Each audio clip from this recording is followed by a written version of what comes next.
সবুজে ঘেরা এক শান্ত হ্রদের রাজা ছিল রাজা হাঁস।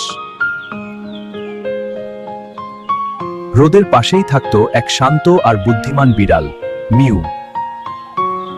হঠাৎ একদিন আকাশ কালো হয়ে এলো, শুরু হলো ভয়ঙ্কর ঝড়। ডানা ভিজে যাওয়ায় রাজা হাঁস উঠতে পারছিল না।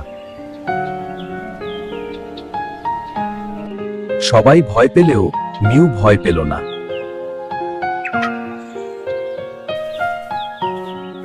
নরম পা দিয়ে মিউ রাজাহাঁসকে আগলে রাখল। সারা রাত মিউ পাহারা দিল, কোনো বিপদ আসতে দিল না। সকালে রাজাহাঁস আবার শক্তি ফিরে পেল।